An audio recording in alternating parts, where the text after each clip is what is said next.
नमस्कार, आदाब, सत श्री अकाल, केम जो, वनकम। दिस इज पूजा जायसवाल। मैं आप सभी का बहुत बहुत स्वागत करती हूँ सीयूईटी कलाम के ऑनलाइन प्लेटफॉर्म पे। बच्चे, आज का जो हमारा टॉपिक है वो है ऑर्गेनिज्म एंड पॉपुलेशन। इससे रिलेटेड जो भी इंपॉर्टेंट क्वेश्चन है हम क्विकली रिवाइज करेंगे। आई होप सभी लोग बायोलॉजी के ये जो चैप्टर्स हैं आप लोग सब लोग क्लास 12th में पढ़ के आए हो, तो हम ज्यादा से ज्यादा जो रेलिवेंट एमसीक्यूज है वो हम यहाँ पे ज्यादा से ज्यादा रिवाइज करेंगे। ठीक है, तो पहला क्वेश्चन है, ऑर्गेनिज्म नीके इज डिफाइंड एज, एक जीव के आला को किस प्रकार से परिभाषित किया जाता है। ठीक है, the entirety of its biological surrounding, इसके संपूर्ण जैविक परिवेश, the actual area in which it reside, वास्तविक क्षेत्र जिसमें यह रहता है, the range of temperature required for the organism to survive, जीव के जीवित रहने के लिए आवश्यक तापमान की सीमा, या फिर अपने पर्यावरण में जीव का कार्य, the function of the organism in its environment. तो हम ऑर्गेनिज्म नीके या फिर इकोलॉजिकल नीके आप लोग वर्ड सुने होंगे, ये कैसे हम डिफाइन करते हैं। तो बेसिकली बच्चे देखो, आप सभी लोग पढ़े होंगे फूड चेन और फूड वेब, खाद्य श्रृंखला और खाद्य जाल। ठीक है, एक सिंपल सी अगर हम बात करते हैं, जैसे ये घास है, ठीक है, ये ग्रासेस है, ग्रासेस को कौन खा रहा है? खरगोश खा रहा है। ठीक है, ग्रासेस को खरगोश खा रहे हैं, ग्रासेस को जिराफ भी खा सकता है, या ग्रासेस को काऊ खा सकती है, ग्रासेस को यहाँ पर काऊ खा सकती है। ठीक है, अब यहाँ पर खरगोश खाया, ग्रासेस को हो सकता है कैटरपिलर भी खा सकती है। ठीक है, अब यहाँ पर आप देखिए खरगोश को कौन खा रहा है, तो खरगोश को हो सकता है फॉक्स खाता हो, फॉक्स को कौन खा रहा है? लायन या फिर टाइगर खा रहा है। ठीक है, वैसे यहाँ पर घासेस को किसने खाया? कैटरपिलर ने खाया। कैटरपिलर को कौन खा रहा है? तो कैटरपिलर को हो सकता है कुछ बर्ड्स खा रहे होंगे। ठीक है, स्मॉल बर्ड्स खा रहे होंगे। इस स्मॉल बर्ड्स को कौन खा रहा है? तो इस स्मॉल बर्ड्स को हो सकता है या हॉक खा रहा है फिर लास्ट में। ठीक है, काऊ है, ठीक है, ये काऊ है, काऊ ने इसको खाया। अब काऊ अगर मान लो फॉर एग्जांपल, इस काऊ को अगर मान लो देखोगे तो काऊ में हम इसको पैरासिटिक ऑर्गेनिज्म पे चले जाएं, तो ये काऊ में रहने वाले, इस काऊ के शरीर में रहने वाले बहुत सारे पैरासाइट्स रहते हैं। ठीक है, छोटे छोटे पैरासाइट रहते हैं, वो पैरासाइट इस काऊ के ऊपर डिपेंडेंट है। इस पैरासाइट को और दूसरे माइक्रो पैरासाइट खा रहे हैं, तो अलग अलग प्रकार से फूड चेन है। ठीक है, अब सिंपल सी बात है, अगर फॉर एग्जांपल अगर यहाँ पर पूरा का पूरा खरगोश विलुप्त हो गया, खत्म हो गया, वोल्केनो आ गया, अर्थक्वेक आ गया, पूरा का पूरा खरगोश विलुप्त हो गया, तो फॉक्स किसे खाएगा? ठीक है, फिर फॉक्स यहाँ पर भूखमरी से पीड़ित होगा। ठीक है, अब फॉक्स यहाँ पर भूखमरी से पीड़ित होगा, धीरे धीरे हो सकता है फॉक्स भी विलुप्त हो जाए, भूखमरी से ही मर जाए वो, तो फिर लायन यहाँ पर किसे खाएगा? ठीक है, अब यहाँ पर मान लो आप बोलोगे कि नहीं मैम, फॉक्स को खाने के लिए कोई और भी ऑप्शंस हैं। ठीक है, चलो ठीक है, फिर अपन यहाँ पर देख रहे हैं कैटरपिलर। कैटरपिलर मान लो पूरे के पूरे विलुप्त हो जाएंगे, तो फिर ये बर्ड्स को इंपैक्ट करेगा। सिंपल सी बात है, जो हम देख रहे हैं फूड वेब और फूड साइकिल। ठीक है, तो बेसिकली हम सभी एक दूसरे पे इंटरडिपेंडेंट है। यहाँ पर हर एक ऑर्गेनिज्म, चाहे खरगोश की बात करो, काऊ की बात करो, कैटरपिलर की बात करो, उन सभी का अपना अहम रोल है जहां पर वो रहते हैं। ठीक है, हो सकता है बच्चे कि ये खरगोश पूरा विलुप्त हो गया, फॉक्स भी विलुप्त हो गया, तो इस जंगल में, ठीक है, मान लो वो जो मान लो सवाना ग्रासलैंड है, ठीक है, या प्रेरी ग्रासलैंड है, तो उस जंगल में फिर लायन को कहीं और जाना पड़ेगा, अपना जगह चेंज करना पड़ेगा।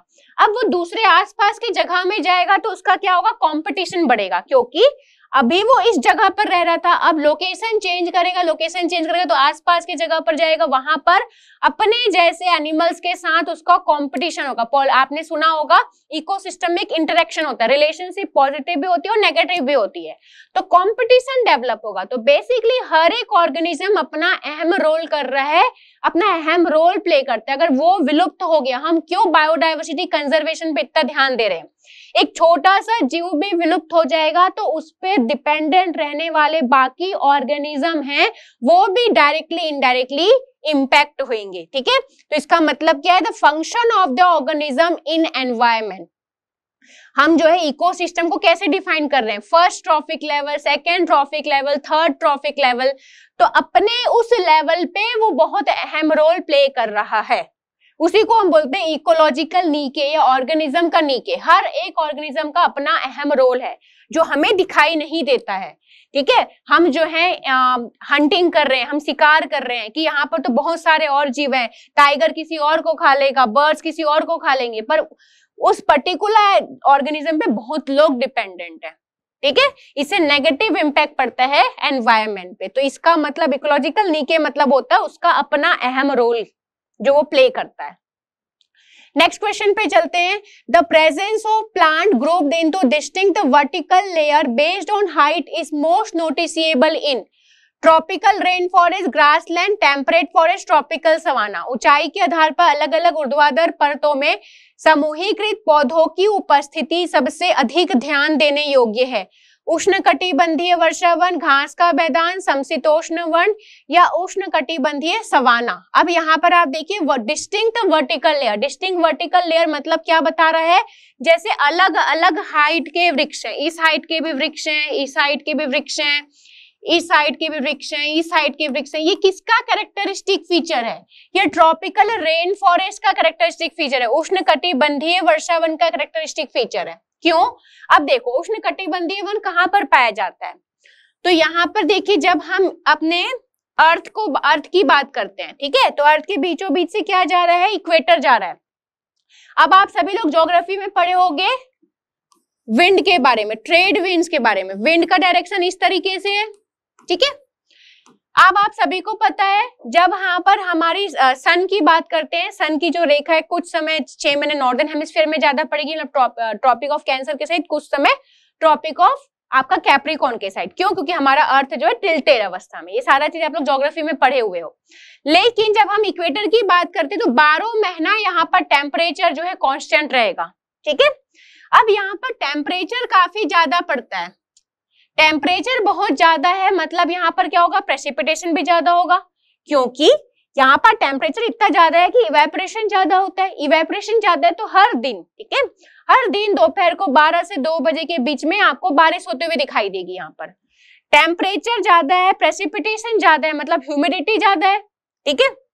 तो इस तरीके की टेम्परेचर में हमें किस तरीके का फॉरेस्ट मिलता है, ट्रॉपिकल रेन फॉरेस्ट मिलता है। इस तरीके के यहाँ हमें एवरग्रीन फॉरेस्ट मिलता है, सदाबहार वन मिलता है, मतलब कभी भी इसके पत्ते झड़ते नहीं है। पर्णपाती वन या डेसिडियस फॉरेस्ट में पत्ते झड़ जाते हैं सूखे के टाइम पे, जब बारिश नहीं होती, लेकिन यहाँ पर बारिश की उपलब्धता पूरे 12 महीने होती है, ठीक है। अब यहाँ पर आप देखो इतने घने जंगल है, इतनी बारिश होती है और पेड़ कहाँ पर उगेंगे, जहां पर बहुत ज्यादा बारिश होती है, ठीक है। अब यहाँ पर आप देखो इतने घने जंगल है कि जो सूरज है ये नीचे जमीन तक पहुंच ही नहीं पाता, क्योंकि इसका सबसे कैरेक्टरिस्टिक फीचर है थिक कैनोपी, बहुत बड़े विशाल विशाल वृक्ष होते हैं। सभी वृक्ष जो है ऊंचाई हासिल करना चाहते हैं क्योंकि सभी को सनलाइट चाहिए। इतना घना ये जंगल है। अभी भी आप सुनोगे तो ट्रॉपिकल रेन फॉरेस्ट में जैसे अमेज़न का फॉरेस्ट है, अभी भी पूरे हमारे जो जोग्राफर्स हैं वो उसको आइडेंटिफाई नहीं कर पाए, पूरा डिस्कवर नहीं कर पाए। इतने सारे वहां पर प्लांट के स्पीसीज, फ्लोरा के स्पीसीज और फाउना के स्पीसीज है कि अभी भी हमें हर टाइम नया नया लिजर्ड का स्पीसीज मिल रहा है, स्नेक का स्पीसीज मिल रहा है, हम पूरा डिस्कवर कर ही नहीं पाए, इतना विशाल है, ठीक है, इतना घना है ये। तो यहाँ पर जो सूरज की रेखाएं हैं, सूर्य की किरणें हैं, ये नीचे जमीन तक पहुंच ही नहीं पा रही है, ठीक है। तो इसीलिए सभी प्लांट जो है हाइट अटेन करने की कोशिश करते हैं कि ज्यादा से ज्यादा ऊंचाई हासिल करे, उनको सूरज की रेखा किरणें चाहिए बेसिकली। तो सबसे कैरेक्टरिस्टिक फीचर है डिस्टिंक्ट वर्टिकल लेयर, अलग अलग हाइट के आपको यहाँ पर पौधे मिल जाएंगे ट्रॉपिकल रेन फॉरेस्ट में। बाकी जो फॉरेस्ट है, ग्रास लैंड है, एक ही हाइट के आपको ग्रास मिलेंगे, टेम्परेट फॉरेस्ट एक ही हाइट के आपको प्लांट मिलते हैं, सवाना एक ही टाइप के आपको ग्रासेस मिलेंगे। ये characteristic feature tropical rain forest का है, ठीक है। इसका एग्जांपल है माहोगनी, एबनी, रोजवुड, ये सारे ही किसमें पाए जाते हैं, रेन फॉरेस्ट में पाए जाते हैं। इसका वन ऑफ द कॉमन है, कहाँ पर ये पाया जाता है, तो आप देख लीजिए अमेज़न का फॉरेस्ट है, ये अमेज़न का फॉरेस्ट ट्रॉपिकल रेन फॉरेस्ट है, ठीक है। कॉन्गो बेसिन, अफ्रीका में जो कॉन्गो बेसिन है वो आपका इक्वेटोरियल फॉरेस्ट का एक एग्जांपल है। कॉन्गो बेसिन में जो घने जंगल है वो आपका क्या है, ट्रॉपिकल रेन फॉरेस्ट है। इवन आप बात करोगे मलेशिया, इंडोनेशिया, वहां पर तो लैंड कम है, टेरिटरी कम है, लेकिन वहां पर भी आपको ट्रॉपिकल रेन फॉरेस्ट मिलेंगे क्योंकि इक्वेटर वहां से गुजरता है, ठीक है। नेक्स्ट क्वेश्चन है एडेप्टेशन में बी बिहेवियरल, मॉर्फोलॉजिकल, फिजियोलॉजिकल। अनुकूलन कैसे हो सकता है? अनुकूलन तीनों तरीके से हो सकता है बच्चे। बिहेवियर में चेंजेस हो सकता है, जैसे फॉर एग्जांपल अगर जैसे यहाँ पर जो हम लोग हैं, ठीक है, हम लोग जब मैदानी इलाके के लोग जो हैं, जब कुछ समय के लिए हाइट वाले इलाके में, जैसे हम चले जाएंगे, अगर हमको माउंट एवरेस्ट फतेह करना है या फिर हमें कोई भी हाइट वाले इलाके में, हम जो जम्मू कश्मीर चले जाएंगे या कोई भी एल्टीट्यूड हाइट वाले जगह में जाएंगे, तो हमारा जो कुछ समय के लिए हमें क्या लगेगा, हमें सांस लेने में दिक्कत होगी, लेकिन धीरे धीरे हमारी बॉडी अडेप्ट कर जाती है, ठीक है। आरबीसी की संख्या बढ़ने लग जाती है हमारे बॉडी में, क्योंकि ऊपर जैसे जैसे जाओगे ऑक्सीजन की कमी हो जाती है, ठीक है। इस प्रोसेस को हम बोलते हैं अक्लेमेटाइजेशन। अक्लेमेटाइजेशन मतलब हमारे बॉडी में चेंजेस हो रहा है, आरबीसी की संख्या में चेंजेस हो रहा है। वैसे ही आप देखोगे कैक्टस प्लांट को देखोगे तो जो भी पौधे ऐसे जगह में पाए जाते हैं जहां पर पानी कम है, लैक ऑफ प्रेसिपिटेशन है, 50 सेंटीमीटर से कम बारिश हो रही है, तो वहां पर उनमें आपको थिक स्टेम, मांसल स्टेम दिखाई देगा, फ्लैशी स्टेम दिखाई देगा, ठीक है। ये फ्लैशी स्टेम क्या है, तो बेसिकली पानी को कंजर्व कर रहे हैं यहाँ पर, ठीक है। तो ये भी इनका क्या है, इनके स्ट्रक्चर में चेंजेस है। इनके बॉडी में आपको क्या दिखाई देगा, स्पाइन्स दिखाई देंगे, ये सरफेस एरिया को कम करता है। अगर ये खुला ऐसी रहेगा तो यहाँ से पानी का लॉस होगा ट्रांसपिरेशन के थ्रू, वाष्पोत्सर्जन के थ्रू, लेकिन यहाँ पर जो स्पाइन्स हैं, ये स्पाइन्स इसको क्या कर रहे हैं, सरफेस एरिया को कम कर रहे हैं। तो ये सारा क्या चेंजेस है, फिजियोलॉजिकल, मॉर्फोलॉजिकल चेंजेस है, बिहेवियर में चेंजेस शो करते हैं हम लोग, ठीक है। तो एडेप्टेशन सभी प्रकार के होते हैं, और एडेप्टेशन क्या है, वातावरण में रहने के लिए हम बॉडी में अपने व्यवहार में चेंजेस करते हैं, ठीक है, अलग अलग तरीके से। इवन जो है आप देखोगे जितने भी हाइड्रोफाइट्स हैं, ऐसे प्लांट जो एक्वाटिक प्लांट्स हैं, उनमें आपको क्या दिखाई देगा, वो उनके पत्ते तैरते हैं, ठीक है। तो उनमें एक स्पेशल प्रकार का पैरेन्काइमा मिलता है आपको, जिसे हम बोलते हैं एरेन्काइमा, जो उन्हें बायंसी फोर्स दे रहा है नीचे से, ठीक है, उत्प्लावन बल देता है। उनकी पूरी बॉडी को देखोगे तो वैक्सी कोटिंग से कवर्ड रहता है। वैक्सी कोटिंग क्यों है, तो वैक्सी कोटिंग मतलब तेलीय पदार्थ है एक, ठीक है। अब यहाँ पर देखिए, आप तेल और पानी को मिलाओगे तो क्या वो मिलते हैं, नहीं मिलते। वैसे ही जितने भी अगर आप जलीय पौधों को देखोगे, उनके पूरे सरफेस में चिपचिपाहट रहेगा, ताकि पानी को वो क्या करते, ज्यादा से ज्यादा पानी उनके शरीर के अंदर जाएगा तो वो फट जाएंगे या सर्वाइव नहीं कर पाएंगे, ठीक है। तो उनके बॉडी में चिपचिपाहट रहती है कि वो पानी उससे ज्यादा प्रवेश ना कर पाए, ठीक है। नेक्स्ट क्वेश्चन पे चलते हैं। Plant requiring low light intensity for optimum photosynthesis are called as heliophyte, pteridophyte, sciophyte या ब्रायोफाइट। इष्टतम प्रकाश संश्लेषण के लिए कम प्रकाश तीव्रता की आवश्यकता वाले पौधों को क्या कहा जाता है, हेलियोफाइट, टेरिडोफाइट, सायोफाइट या फिर ब्रायोफाइट। क्या कहा जाता है बच्चे, तो यहाँ पर सायोफाइट, ठीक है, जो बेसिकली लो लाइट रिक्वायरमेंट है, उन प्लांट को हम स्कायोफाइट बोलते हैं। जैसे फॉर एग्जांपल आप लोग जब भी नर्सरी जाते होगे तो नर्सरी वाला जो बॉय है आपको दिखाता होगा कि शेडेड प्लांट, शैडो प्लांट्स, मतलब कुछ प्लांट ऐसे हैं जिनको ज्यादा लाइट की आवश्यकता होती नहीं है, उनको आप अपने रूम के अंदर रख सकते हो। पर कुछ प्लांट ऐसे हैं जिनको प्रॉपर सनलाइट की आवश्यकता है, जिन्हें आप अपने रूम पे रखोगे तो वो मृत हो जाएंगे, ठीक है। तो प्लांट की भी अलग अलग बॉडी होती है, अलग अलग टेम्परेचर रिक्वायरमेंट होता है उनका, कि कोई लॉन्ग डे प्लांट होता है, कोई शॉर्ट डे प्लांट होता है, किसी को लंबे समय तक ज्यादा टेम्परेचर चाहिए, किसी को कम समय के लिए टेम्परेचर चाहिए, ज्यादा टेम्परेचर, ठीक है। नेक्स्ट क्वेश्चन पे अपन चलते हैं। Annual changes in temperature, severity and duration of -1 to 13 degree Celsius and precipitation of 50 to 250 centimeter explain the creation of a major biome as temperate forest, coniferous forest, tropical forest या फिर grassland। तापमान की गंभीरता और अवधि में -1 degree Celsius से 13 degree Celsius तक वार्षिक परिवर्तन और 50 से 250 सेंटीमीटर की वर्षा एक प्रमुख बायोम के निर्माण की व्याख्या करती है, जैसे समशीतोष्ण वन, शंकुधारी वन, उष्ण कटिबंधीय वन या फिर घास का मैदान। अब यहाँ पर आप देखो इतना टेम्परेचर, ठीक है, 50 से आपका -1 से 13 डिग्री सेल्सियस, इतने कम टेम्परेचर में, और यहाँ पर इस प्रकार की वर्षा होती है, वहां पर कॉनिफेरस फॉरेस्ट पाया जाता है, शंकुधारी वन पाई जाती है, ठीक है। शंकु, यहाँ पर के जो वृक्ष हैं शंकु के शेप में आपको मिलेंगे। तो यहाँ पर जितना भी प्रेसिपिटेशन हो रहा है वो किस फॉर्म में होता है, स्नो के फॉर्म में होता है। अब ये वृक्ष इस तरीके से होते हैं कि स्नो जो है नीचे गिर जाता है। अगर हमारे तरीके का वृक्ष होगा, बेसिकली घास के जो आपका प्लेन एरिया में जो वृक्ष होते हैं, अगर इस तरीके के वृक्ष होंगे तो ये स्नो जो है कहीं ना कहीं फंस जाएंगे और पौधों को अवरोध क्रिएट करेंगे, मतलब पौधे को ये बेसिकली डिग्रेड करेंगे। इसीलिए इस तरीके का कोनिकल शेप का यहाँ पर वृक्ष पाया जाएगा कि वो जो स्नो है वो फिसल के नीचे गिर जाए, तो यहाँ पर कॉनिफेरस फॉरेस्ट पाया जाता है।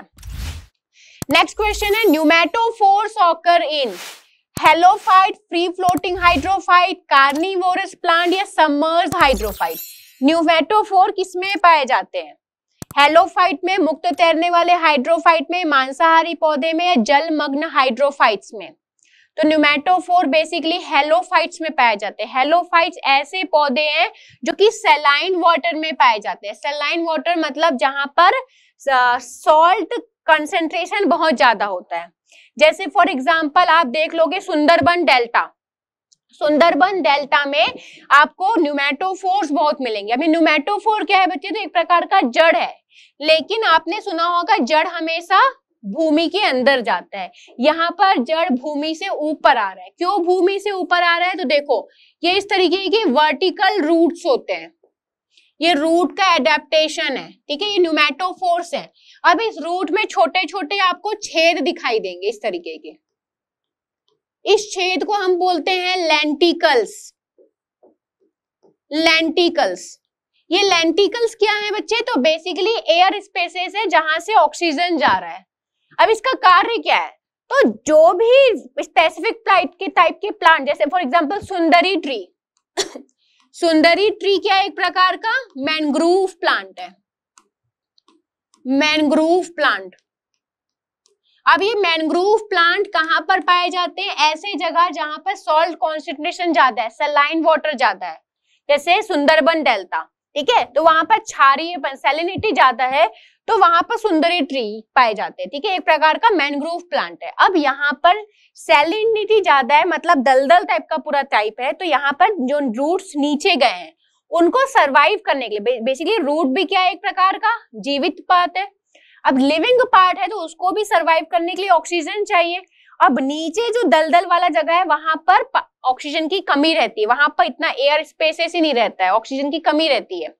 अब रूट सर्वाइव कैसे करेगा, तो प्लांट को सर्वाइव करने के लिए ऑक्सीजन की अवेलेबिलिटी करने के लिए कोई और मेथड ढूंढना पड़ता है। इसीलिए यहाँ पर दो तरीके के रूट मिलेंगे। एक रूट तो उसको बेसिकली मैकेनिकल सपोर्ट के लिए होता है, ठीक है, जैसे ये वृक्ष है तो एक रूट इसका जमीन से नीचे जाएगा जो इसको सपोर्ट प्रोवाइड करेगा, खड़े रहने में मदद करेगा, और इसी पेड़ से ही निकला रहता है इस तरीके का रूट।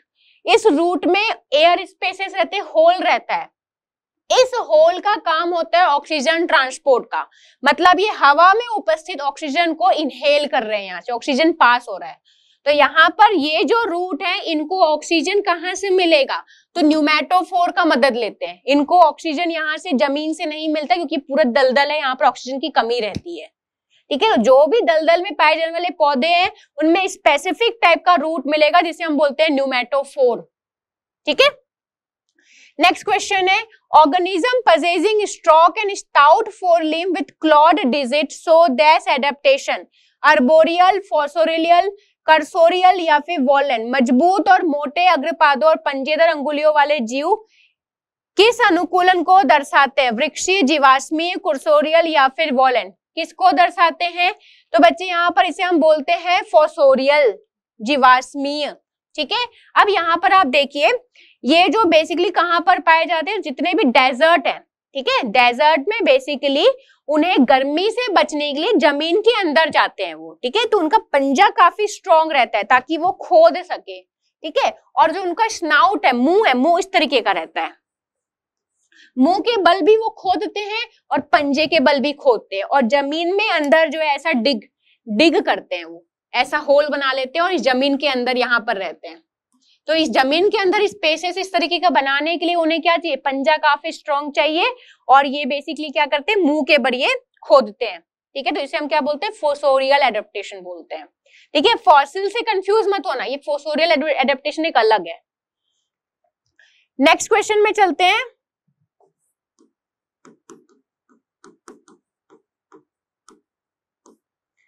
नेक्स्ट क्वेश्चन पे अपन चलते हैं। The branch of science which studies the interaction among organism and between organism and physical environment is called as epidemiology, ecology, ethology या etiology। तो बहुत इजी क्वेश्चन है। इकोलॉजी, इकोलॉजी ब्रांच वह शाखा है जिसके अंदर हम जितने भी बायोटिक और एबायोटिक कंपोनेंट है, ठीक है।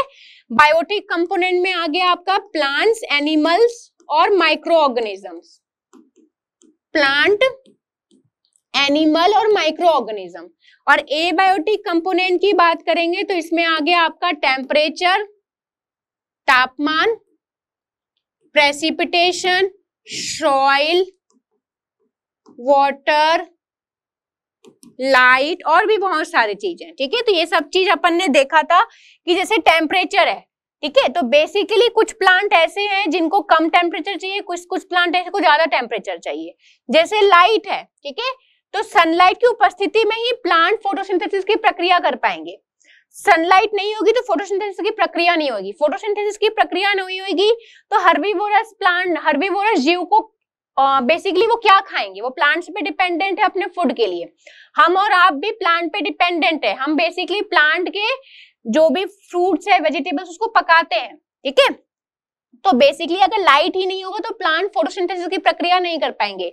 तो सारे एनिमल्स, हम सभी क्या हैं? हम सभी प्लांट पे डिपेंडेंट है। हेट्रोट्रॉफिक है, परपोसी है, प्लांट्स ऑटोट्रॉफिक है, स्वपोषी है, ठीक है। तो हम सभी इनडायरेक्टली प्लांट पे डिपेंडेंट है। प्लांट किस पे डिपेंडेंट है? एबायोटिक फैक्टर में। फिर प्लांट सॉइल पे भी डिपेंडेंट है। सॉइल अगर नहीं होगा तो प्लांट उगेंगे कैसे? सॉइल को बेसिकली, सॉइल में प्लांट जो है रूट अंदर जाता है, सॉइल से वो मिनरल ऑब्टेन करते हैं, सॉइल पे ही वो खड़े होते हैं, अपना बेस प्रोवाइड कर, बेस उनको मिलता है। सॉइल ही नहीं होगा तो प्लांट कैसे होंगे? वाटर नहीं होगा तो प्लांट कैसे, प्लांट को कैसे पानी मिलेगी? तो बेसिकली हम सभी एक दूसरे पे इंटरडिपेंडेंट है। किसके अंदर पढ़ते हैं हम? इकोलॉजी के अंदर। नेक्स्ट क्वेश्चन पे चलते हैं। Which one of the following is a specific xerophytic adaptation? निम्नलिखित में से कौन सा विशिष्ट जीरोफाइटिक अनुकूलन है? Presence of spines, absence of stomata, presence of long tap root system, presence of stipular leaves, कांटों की उपस्थिति, रंध्रों की अनुपस्थिति, लंबी मूल जड़ प्रणाली की उपस्थिति या स्टिपुलर पत्तियों की उपस्थिति। तो यहाँ पर आप देखो बच्चे, जो जीरोफाइटिक वेजिटेशन है इसमें आपको लंबे टैप रूट मिलेंगे, बहुत डीप टैप रूट जाता है। इनको पानी की खोज के लिए इनके जो रूट्स हैं वो काफी नीचे जमीन में जाते हैं, ठीक है, क्योंकि इनको पानी जल्दी इजिली अवेल नहीं होता है, ठीक है। तो ये one of the characteristic specific vegetation है। स्पाइन्स, स्पाइन्स भी आपको जीरोफाइटिक प्लांट्स में मिलता है, ठीक है। इवन आपको स्टोमेटा, एब्सेंस ऑफ स्टोमेटा नहीं, इसमें डीप संकीर्ण स्टोमेटा होता है। रंध्र जो है बहुत नीचे धसे हुए रहते हैं। अगर ऊपरी सतह पर, पत्तियों की ऊपरी सतह पर रंध्र रहेंगे तो इजिली यहाँ पर से वाटर लॉस होगा। अगर नीचे एकदम धसे हुए रहेंगे तो पानी लॉस थोड़ा कम होता है, ठीक है। नेक्स्ट क्वेश्चन है, which of the following statement regarding response of organism to abiotic factor is false? ठीक है। All birds and mammals are capable of thermoregulation. सभी पक्षी और स्तनधारी थर्मोरेगुलेशन में सक्षम है। Majority of animals and nearly all plants cannot maintain constant internal environment. अधिकांश जानवर, लगभग सभी पौधे एक निरंतर आंतरिक वातावरण बनाए नहीं रख सकते हैं। तो देखो, all birds and mammals are capable of thermoregulation, बिल्कुल हम अपने टेम्परेचर को रेगुलेट कर सकते हैं, ठीक है। हम थर्मोरेगुलेशन, हम जो है अगर बॉडी की बात करेंगे, हमारे बॉडी का टेम्परेचर कांस्टेंट रहता है, ठीक है। तो ये स्टेटमेंट सही है। Majority of animal and nearly all plant can not maintain a constant internal environment. अब आप देखोगे बच्चे, दो प्रकार के एनिमल होते हैं, इक्टोथर्म और एंडोथर्म, ठीक है। कुछ जीव ऐसे होते हैं जो अपना टेम्परेचर को बाहर के एनवायरनमेंट के अकॉर्डिंग चेंज करते हैं। कुछ जीव ऐसे हैं जो अपने टेम्परेचर को कंट्रोल करते हैं। टेम्परेचर कंट्रोल नहीं होता, रेगुलेट नहीं होता, चेंज नहीं होगा बाहर के टेम्परेचर के अकॉर्डिंग, ठीक है। कुछ जीव ऐसे होते हैं जो कि अपना जगह ही चेंज कर लेते हैं, इसमें माइग्रेशन। तो मैंने आपको बताया था, रेगुलेटर होते हैं, कन्फर्मर होते हैं, माइग्रेटर होते हैं, और कुछ होते हैं जो नहीं कर पाएंगे, वो अडेप्ट कर जाते हैं, ठीक है। तो नियरली ऑल प्लांट्स, ये बेसिकली जो प्लांट्स है वो बेसिकली अपना कांस्टेंट इंटरनल टेम्परेचर मेंटेन नहीं कर पाते। Shivering is a kind of exercise which produce heat and raises body temperature. बिल्कुल सही बात है। ठंड में हम शिवर क्यों करते हैं? जब हम शिवर कर रहे हैं तो हमारा मेटाबॉलिक एक्टिविटी बढ़ जाता है, हमारी बॉडी टेम्परेचर इससे बढ़ जाती है। ठीक है। Very small animals are found in polar region as they have to spend less energy to generate body heat. बच्चे वहां पर जो कोल्ड में जहां पर ठंडा इलाका है, वहां पर जो एनिमल्स रहते हैं उनको ज्यादा प्रोड्यूस करना पड़ता है, उन्हें ज्यादा एनर्जी प्रोड्यूस करनी पड़ती है हीट के लिए। ठीक है, ज्यादा एनर्जी यहाँ पर कंज्यूम होता है हीट प्रोड्यूस करने के लिए। ठीक है। बहुत छोटे जानवर आमतौर पर ध्रुवीय क्षेत्र में पाए जाते हैं क्योंकि उनके शरीर की गर्मी पैदा करने के लिए कम ऊर्जा खर्च करनी पड़ती है। तो यहाँ पर ये स्टेटमेंट बस आपका गलत है। बड़े बड़े जानवर आपको मिलेंगे। ठीक है, एलेंस रूल आपने देखा होगा। तो ये स्टेटमेंट गलत है, बाकी स्टेटमेंट हमारा सही है। पृथ्वी पर स्तनधारियों की सफलता मुख्यतः इसलिए है क्योंकि the success of mammals on earth is largely because they have the ability to maintain constant body temperature।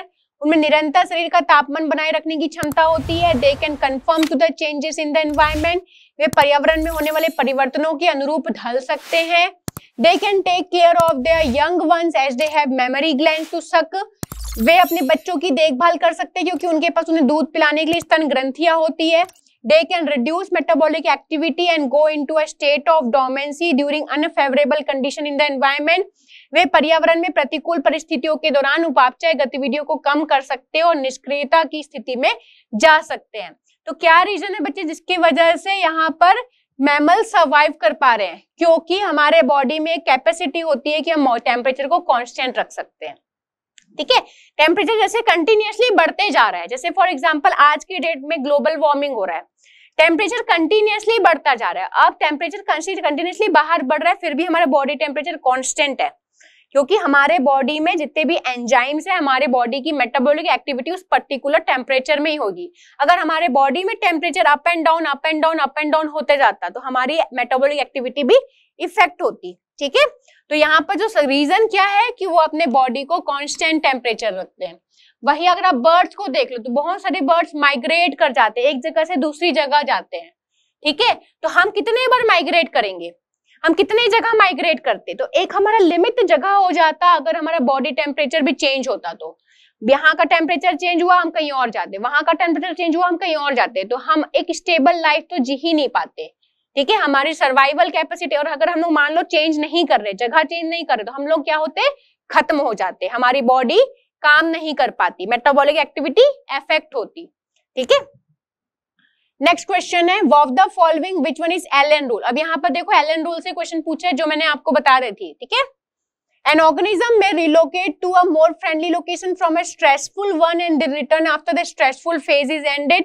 एक जीव तनावपूर्ण स्थान से अधिक अनुकूलन स्थान पर स्थानांतरित हो सकता है और फिर तनावपूर्ण चरण समाप्त होने बस वापस आ जाता है। ये तो माइग्रेशन है, माइग्रेटरी बर्ड्स करते हैं। ठीक है, जब भी अनफेवरेबल कंडीशन रहता है उनके अकॉर्डिंग, उनके जो भी उनकी परिस्थिति है या जो उनको टेम्परेचर चाहिए उसके अकॉर्डिंग अगर टेम्परेचर नहीं है तो वो कहीं और जगह चले जाते हैं। इसको माइग्रेशन बोलते हैं, प्रवास बोलते हैं।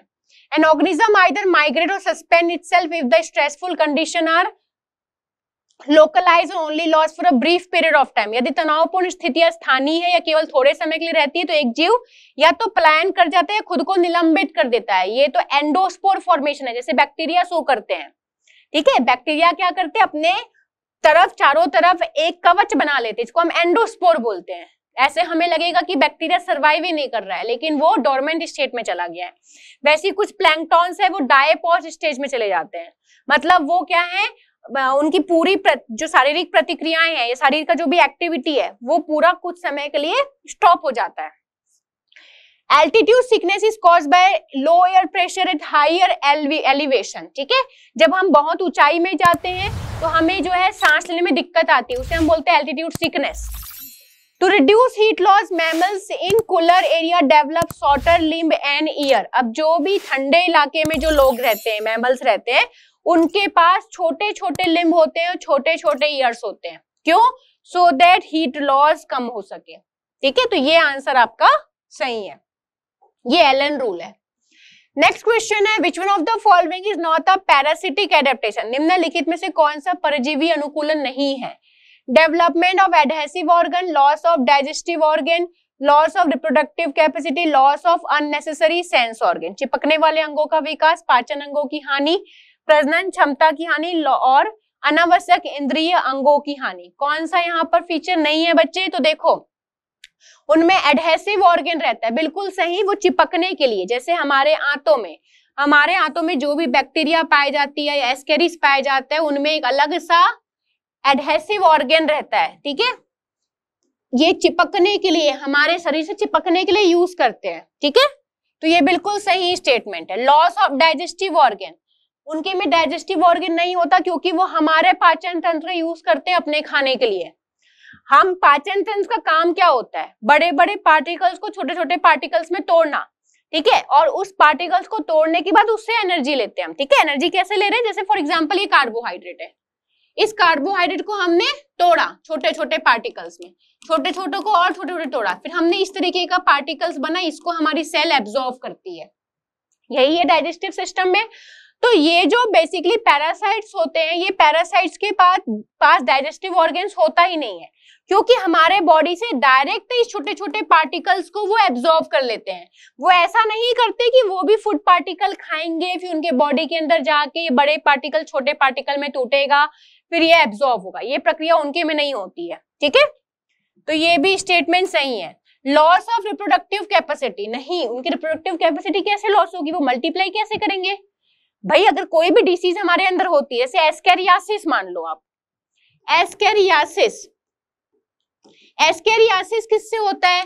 एस्केरिस से होता है। एस्केरिस एक कृमि है, एक पैरासाइट है, ठीक है, हमारे शरीर के किसको प्रभावित कर रहा है? आंतों को प्रभावित कर रहा है।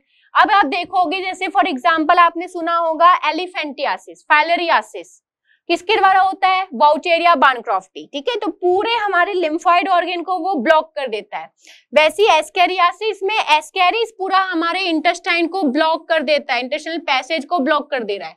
अब ब्लॉक कैसे कर रहा है? तो ये मल्टीप्लाई करता जाता है अंदर जाके, तो इनमें रिप्रोडक्टिव कैपेसिटी का लॉस नहीं होता, प्रजनन क्षमता तो इनमें बहुत ज्यादा होती है।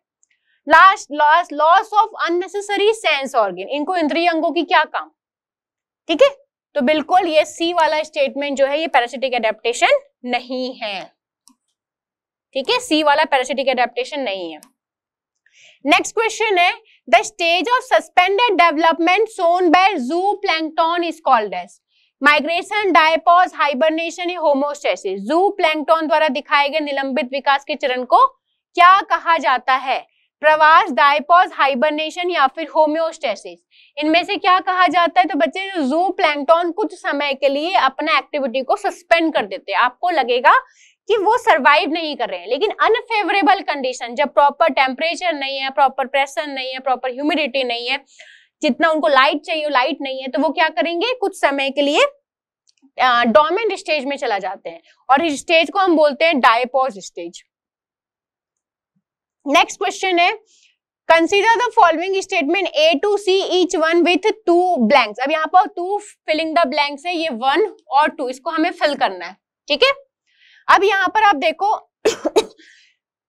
1 2 और यहाँ पर 4 दिया हुआ है, 3, यहाँ पर 4 ब्लैंक है, ठीक है। अब हमें यहाँ पर फिल करना है, ठीक है। अब यहाँ पर आप देखो bear go into dash, bear किसमें जाता है?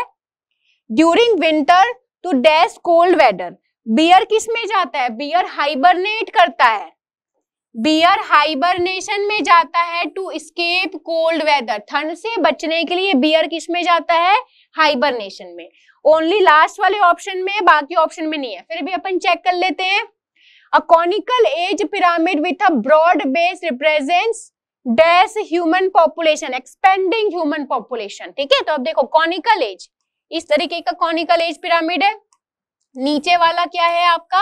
अगर ये नीचे वाला क्या बता रहा है? प्री रिप्रोडक्टिव एज, बीच वाला क्या है आपका? रिप्रोडक्टिव एज, और बाद वाला क्या है? पोस्ट रिप्रोडक्टिव एज, ठीक है। तो ये जितना ये बेस जितना बड़ा रहेगा उतना क्या बता रहा है? एक्सपेंडिंग पॉपुलेशन बताता है, ठीक है। ये ही बाद में जाके यहाँ पर आएंगे, तो जितना प्री रिप्रोडक्टिव एज, अगर मान लो यहाँ पर 1000 लोग हैं, यहाँ पर कितने हैं? 100 लोग, और यहाँ पर मान लो 10 लोग, तो बाद में ये 1000 लोग यहाँ पर आ जाएंगे, तो 1000 लोग में प्रजनन क्षमता है, तो जितना ज्यादा ब्रॉड बेस रहेगा उतना ही ज्यादा क्या होगा वहां पर एक्सपेंडिंग पॉपुलेशन होगा। तो बिल्कुल ये स्टेटमेंट आपका सही है, तो इसका आंसर क्या होगा, डी होगा। नेक्स्ट क्वेश्चन है पिक द रॉन्ग स्टेटमेंट। अब हमें यहाँ पर रॉन्ग स्टेटमेंट आइडेंटिफाई करना है। Nearly all plants and vast majority of animals maintain a consistent interior temperature. Maximum animals और प्लांट यहाँ पर कांस्टेंट टेम्परेचर मेंटेन कर रहे हैं बोल रहा है, ठीक है। Commensalism is demonstrated by an orchid that grows as an epiphyte on a mango branch। तो बिल्कुल सही बात है, जब हम बात करते हैं एक ऑर्किड की, वो मैंगो प्लांट के ऊपर उगता है, कमेंसलिज्म है, एक को तो फायदा हो रहा है दूसरे को नुकसान नहीं हो रहा है, ठीक है। तो यहाँ पर जो ऑर्किड है उसको क्या फायदा हो रहा है, तो वो मैंगो प्लांट के ऊपर उगता है, मैंगो प्लांट के ऊपर उगता है, तो मैंगो प्लांट के ऊपर उगता है तो वहां पर उसको सनलाइट मिल रही है। अगर नीचे वो रहता है तो उसको सनलाइट अवेल नहीं हो पाता, प्लस फूड रिसोर्स भी वो किससे ले रहा है, मैंगो से। तो यहाँ पर मैंगो कोई नुकसान नहीं हो रहा है, ठीक है, लेकिन एपिड को ऑर्किड को फायदा हो रहा है। तो ये स्टेटमेंट सही है। Parasitic bird deposits its egg in the host nest and allow the host to incubate them in a process known as brood parasitism. एक अलग टाइप का पैरासिटिज्म है बच्चे। इसमें क्या होता है, तो एक चालाक पक्षी है, ये समझ जाओ आप, ठीक है।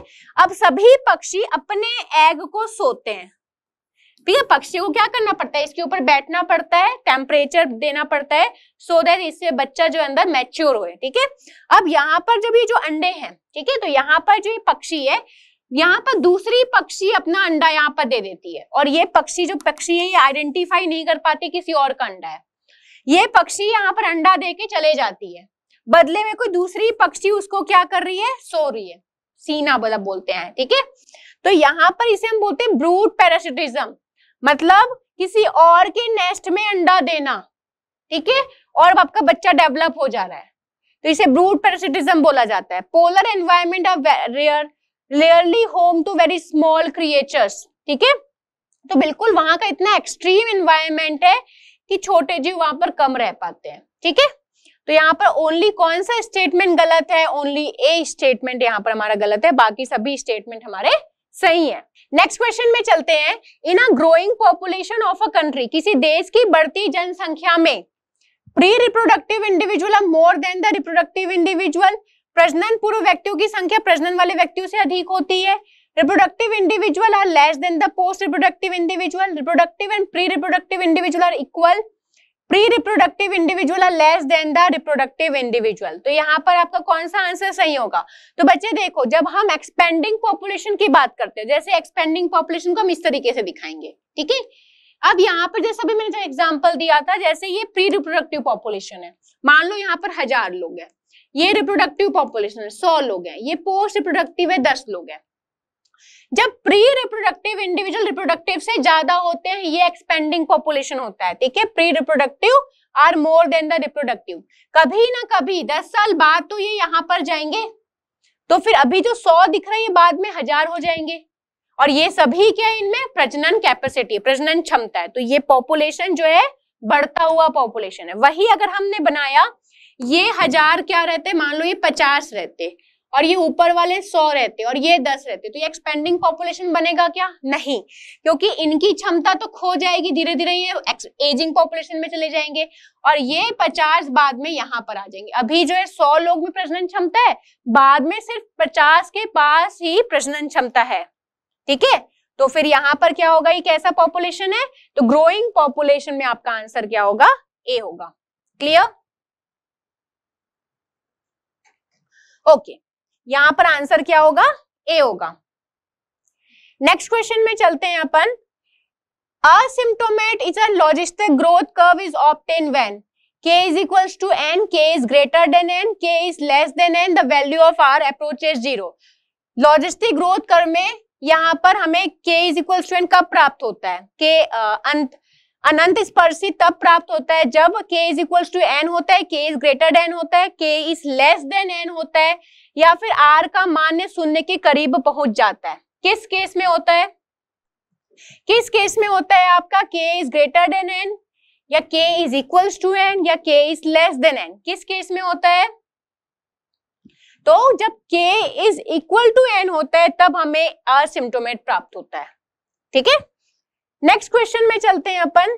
Select the correct statement. सही कथन का चुनाव करना है। In a population number of birth is different from birth rate, ठीक है। अब बर्थ रेट क्या है बच्चे, तो बर्थ रेट आपका प्रति 1000 पॉपुलेशन में कितना बर्थ हो रहा है, और नंबर ऑफ बर्थ हम सिंपली कैलकुलेट करते हैं, ठीक है। Sigmoid growth curve is depiction of exponential growth, नहीं, जे शेप ग्रोथ कर्व है वो बताता है एक्सपोनेंशियल ग्रोथ को, ठीक है। जे शेप इस तरीके से, सिग्मोइड आपका जो है एक्सपोनेंशियल ग्रोथ को नहीं बता रहा है, ठीक है, ये स्टेटमेंट गलत है। In a logistic growth curve the asymptote is beyond the carrying capacity, नहीं, ये स्टेटमेंट भी हमारा क्या है, गलत है। R is equal to the difference between number of birth and number of death in a population, इसका भी कोई संबंध नहीं है नंबर ऑफ बर्थ और नंबर ऑफ डेथ से। इसको क्या बोलते हैं हम, intrinsic rate of natural increase. Basically R क्या है, intrinsic rate of natural increase हम बोलते हैं, ठीक है। जब हम ग्राफ स्टडी किए थे तो हमने सारा चीज पढ़ा था, ठीक है। तो यहाँ पर आपका ओनली ए स्टेटमेंट यहाँ पर हमारा सही है, बाकी स्टेटमेंट हमारे यहाँ पर गलत है, ठीक है।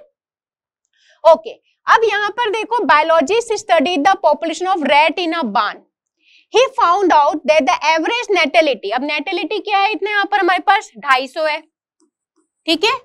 एवरेज मोर्टेलिटी 240, नेटेलिटी को हम प्लस करते हैं, मोर्टेलिटी को हम माइनस करते हैं, कितने मर गए, ठीक है। इमिग्रेशन को हम प्लस करते हैं, 20 प्लस करेंगे, और एमिग्रेशन को हम माइनस करते हैं। अब नेट इंक्रीज इन पॉपुलेशन कितना हुआ, तो इन दोनों को आप प्लस करो, कितना हुआ, 270। अब यहाँ पर आपका कितने जा रहे हैं, 240 और 30 जा रहे हैं, कितना हो गया, 270। मतलब जितना यहाँ पर पॉपुलेशन इंक्रीज हो रहा है उतना ही घट रहा है। तो क्या पॉपुलेशन में कोई चेंजेस आ रहा है, नहीं चेंजेस आ रहा, मतलब जीरो, कोई भी चेंजेस नहीं आ रहा है। जितना जन्म हुआ था और जितना लोग आए उन दोनों को हम मिलाएंगे तो हमें यहाँ पर मिल रहा है पॉपुलेशन में 270 लोग इंक्रीज हो रहे हैं, मान लो, ठीक है।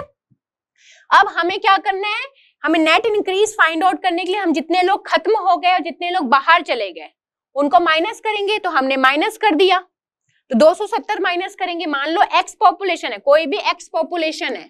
अब x में हम 270 को प्लस कर रहे हैं और x में से ही 270 को हम माइनस कर रहे हैं, तो पॉपुलेशन में कोई चेंजेस आ रहा है क्या, नहीं चेंजेस आ रहा है, तो क्या होगा आंसर यहाँ पर 0 होगा, ठीक है। तो यहाँ पर बच्चे आज का सेशन हमारा वाइंड अप होता है, ये पूरा सेशन अभी कंप्लीट नहीं हो पाया, इसका एक और सेशन आएगा, ठीक है। तो इस सेशन से आप जुड़े रहिए, चैनल से जुड़े रहिए, नोटिफिकेशन ऑन कर लीजिए, चैनल को सब्सक्राइब करना ना भूलिए। अगर आपको पूरा रिकॉर्डेड कोर्स आपको अगर परचेज करना है, यहाँ पर मोस्टली एमसीक्यूज क्लासेस चल रही हैं, ठीक है। रिकॉर्डेड कोर्स आप परचेज करना चाहते हो तो सबसे पहले गूगल प्ले स्टोर पर चले जाइए, वहां पर आपको कलाम एकेडमी का ऐप मिल जाएगा। कलाम एकेडमी के ऐप में जब आप जाओगे तो आपको कोर्सेज मिलेगा, कोर्सेज में जब आप जाओगे तो CUET अंडर ग्रेजुएट और पोस्ट ग्रेजुएट कोर्सेज मिलेगा, वहां जाकर के आपको सारे डोमेन सब्जेक्ट की क्लासेस मिल जाएंगी, biology, chemistry, physics, science domain, arts domain और कॉमर्स डोमेन। इसके अलावा आपको GAT की क्लासेस भी मिल जाएगी और आपको लैंग्वेज कोर्सेज भी वहां पर मिल जाएगा, ठीक है। बाकी यहाँ पर आपको यूट्यूब में फ्री लाइव क्लासेस तो सारे डोमेन सब्जेक्ट के चल ही रहे हैं, तो आप चैनल से जुड़ना ना भूले। इसी समय पे इसी टाइम पे आपको रोजाना ही क्लासेस मिलेंगी। आज के सेशन को हम यहीं पर वाइंड अप करते हैं। Thank you so much.